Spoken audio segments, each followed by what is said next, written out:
Hey everyone, it's Jason from Code Monkeys, and in this video we're going to be looking at the LeetCode problem climbing stairs. Now we looked at this problem in the last video and we actually came up with this solution over here. Now this solution worked, but the problem is that we got a time limit exceeded, and that was because the time complexity of solution wasn't that good. It wasn't that very efficient of a solution. We actually had a time complexity of big O of 2 to the n, so it wasn't very efficient. So in this video we're going to come up with a better solution. All right, so as always, there's going to be a link in the description for a GitHub repo. It's going to have all the code and all of the notes and these diagrams in it that are over here. And there will also be a link for a Discord chat, so you can go there, ask questions in the comments below. All right, so again, here's the problem. We're climbing a staircase, and it takes n steps to reach the top. All right, so each time we can either climb 1 or 2 steps, and they want to know in how many distinct ways can we climb to the top. So they give us an example, n is equal to 2. We have 2 distinct ways, so we could take 1 step and then 1 step to get to the top, where we take 2 steps, and then when n is equal to 3, we have 3 distinct ways, so we could take 1 step, and then we could take another 1 step, and then another 1 step, get to the top. We do 1 step and then 2 steps, or we could do 2 steps and then 1 step. And then our constraints on n are that n is less than or equal to 45, and it's greater than or equal to 1. All right, so over here I've drawn out some more recursion trees, and the recursion trees are nice because they give us a way to find distinct ways to climb to the top and ways that we can ignore. And they also help us because they, give us a way to visualize it, and they help us. It sort of also prevents us from, forgetting about possible ways to climb to the top. All right, so again, n is the number of steps it takes to reach the top of the staircase. And here, if m is equal to 1, we'd be at the bottom of the staircase. We take 1 step, we're at the top, distinct way to climb. If we took 2 steps, well, we've taken an extra step, so we can just ignore that. And that's, so for the n is equal to 1 case, we have 1 distinct way to climb. So we can, that's like a trivial example there. And then we have a recursion tree for when n is equal to 2. Bottom of the staircase, you take 1 step, take another 1 step, distinct way to climb. You take 2 steps, that's another distinct way to climb. But if you took 1 step and then 2 steps, well, taking an extra step, taking 3 out of 2, so we can ignore that. All right, so when n is equal to 2, we have 2 distinct ways to climb. And then we can see that we have a recursion tree for when n is equal to 3. And for this, the bottom of the staircase, you could do 1 and then 1 and then 1. You could do 1 and then 2. You could do 2 and then 1. And all of those are distinct ways to climb to the top of the staircase. So when n is equal to 3, we have 3 distinct ways to climb. And these other routes, we can ignore. And then we have it for when n is equal to 4. You do 1 step, 1 step, 1 step, 1 step, distinct way to climb. Here's another distinct way to climb right down here. If you did 2 steps and then 2 steps, another distinct way to climb down there. There's another way, and then we can ignore all of these other ways to climb to the top. So when n is equal to 4, we're gonna have 5 distinct ways to climb to the staircase. Now again, after seeing these diagrams, if at any point in the video you feel like you have a good way of coming up with a solution, then pause the video and then come back and we can compare our solutions. All right, so now if we sort of, characterize all these different ways of reaching the top, we would see that when n is equal to 1, we have 1 way to climb. When n is equal to 2, we have 2 unique ways to climb. When n is equal to 3, we have 3 unique ways to climb. When n is equal to 4, we have 5 unique ways to climb. All right, so this pattern, this sequence right here is actually very similar to another well-known sequence, which is the Fibonacci sequence, with the only difference being the value of the first and second terms. So here for our first term, the value is 1, and then for our second term, the value is 2.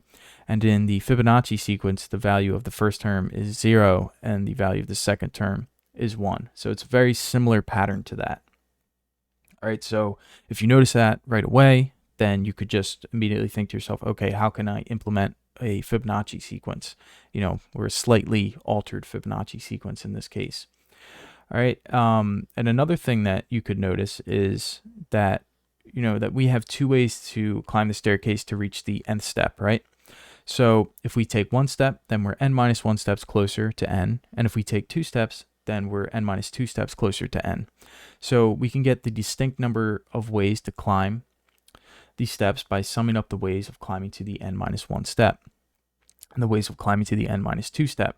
So we can characterize that using this formula down here, where our ways to climb to the nth step is going to be equal to our ways to climb for the n minus 1. So, if we take n minus 1 steps, now we're n minus 1 steps closer, right?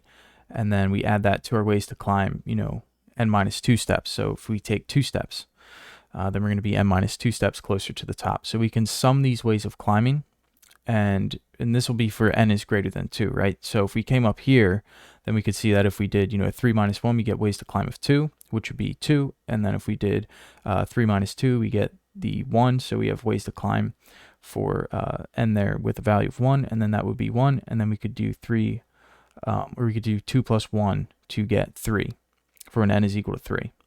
Okay, and here's a quick summary of the Fibonacci sequence. So the Fibonacci sequence is, this series of numbers here. So it's 0, 1, 1, 2, 3, 5, 8, and so on. So the next number is found by adding up the two numbers before it. So very similarly to how, how we're doing it up there.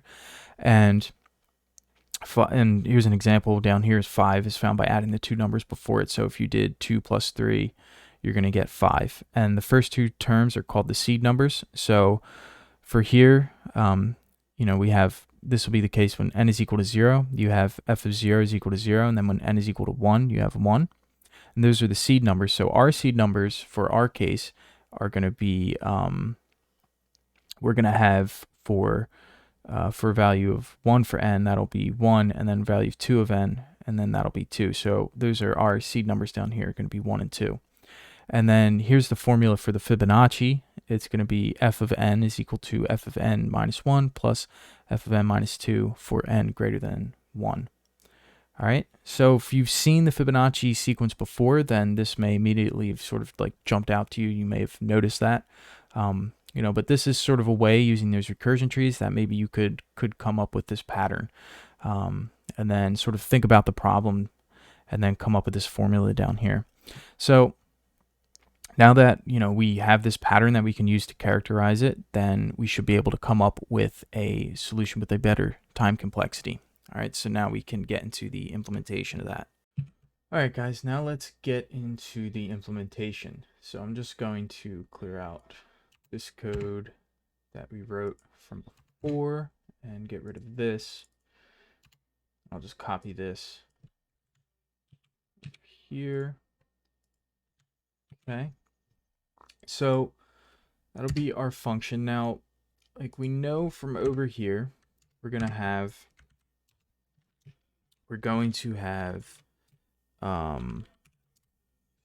just do that real quick. All right, so we know that we're going to have our seed numbers. So our seed numbers are going to be, we'll just call it like ways to climb, and we'll say ways to climb for n is equal to 1, right?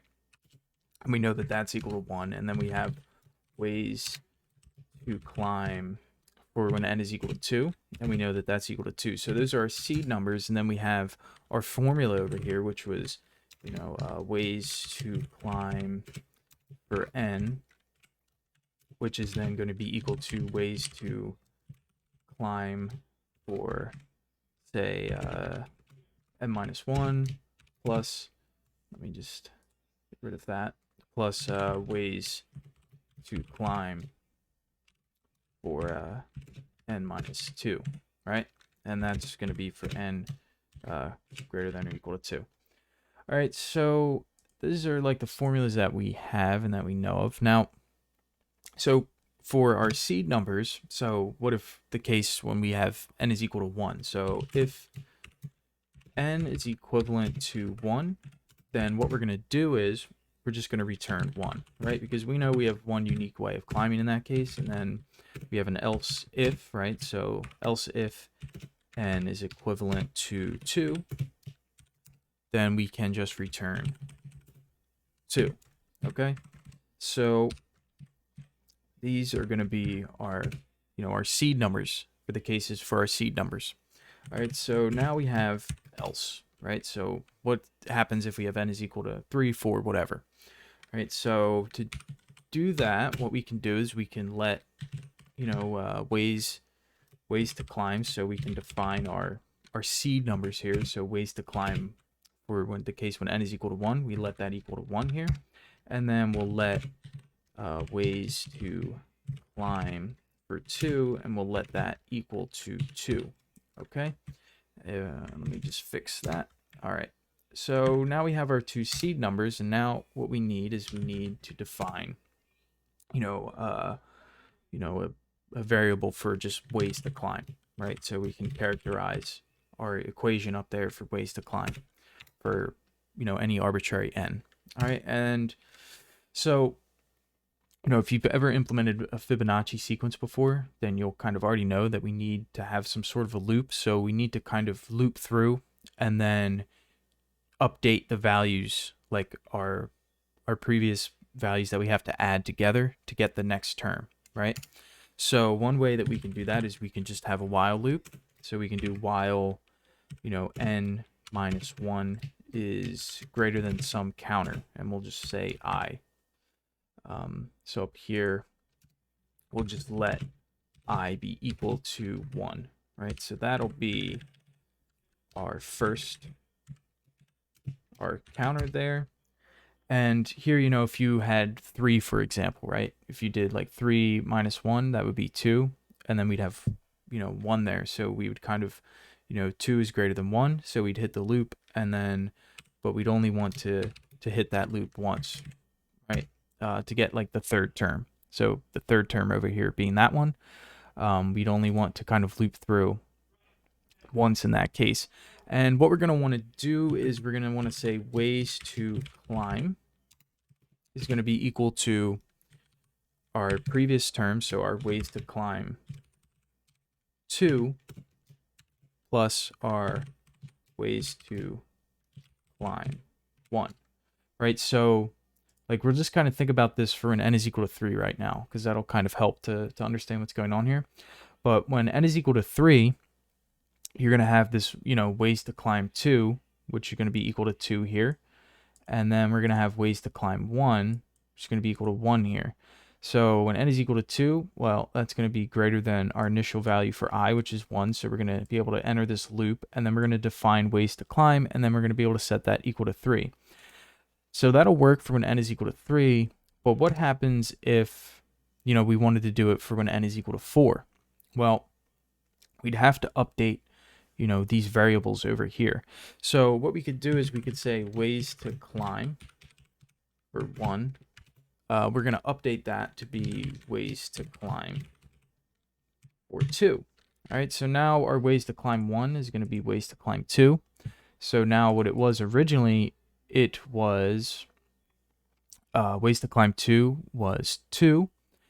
And now, and our ways to climb 1 was 1. But now our ways to climb 1 is going to be equal to 2, because it's going to be equal to our ways to climb 2 over here, right? So for our initial second term in our sequence. Okay, so now that we've updated that, now what we need to do is we need to update our ways to climb 2. So kind of, are now going to be our previous term in our sequence. So that's going to be equal to ways to climb. All right, so you could imagine that if we did this for when n is equal to 4, then you're going to loop through, then you're going to have 4 minus 1, which is going to be 3, which would be greater than 1. And then you're going to have ways to climb, which is going to be ways to climb 2, which would be a value of 2, plus ways to climb 1, which would be 1. So that'll give us a value of 3. And then we want to set ways to climb 1 to be equal to ways to climb 2. So now ways to climb 1 is going to have a value of 2 in that case. And then our ways to climb 2 is then going to be set equal to ways to climb, which will then be 3. And then we increment this loop, and then we go through again. And now we can find our ways to climb for when n is equal to 4. And this value of ways to climb 2 has been updated to have a value of 3. And ways to climb 1 has been updated to have a value of 2. So then our ways to climb is going to be 5 in that case, right? And then we just, we increment our I so we can actually exit the loop. All right, so that's kind of how we can implement this. And then what we're going to want to do at the end is we're just going to want to return ways to climb. All right, and let me just add some some semicolons at the end of everything here. Just kind of clean it up a little bit. Okay. And all right, that looks good. And then if we save this, and then we can, we could try this with some examples. So we can do, we're going to let n equal to 3, and we'll try that. And then we'll do a console.log, and then we'll call climb stairs. And we'll pass in 3 to that. And then we'll run this, we'll save it, and then we'll run, and we get 3, right? And then we could try it. Oh, actually, let me pass n into that. Okay, we get 3, and then if we did 4, save that, run that. Okay, then we're gonna get 5. All right, so it's looking good. Now something to notice here is that our new time complexity, if I could spell complexity, is going to be equal to big O of n. And that's because we just have this loop over here, and we're just looping over the length of our sequence here, or the number of steps that we're given. So that should be our new time complexity, which is much better than our previous time complexity. All right, so let's take this and we'll copy that, and then bring this over here, paste this in, okay, and submit this, and hopefully it works. And there you go. All right, so we got a much better solution. We were actually able to submit the solution without getting any time limit exceeded. And yeah, so there you go. If you got any questions, ask them in the Discord chat, ask them in the comments below. And yeah, I'll see you in the next video.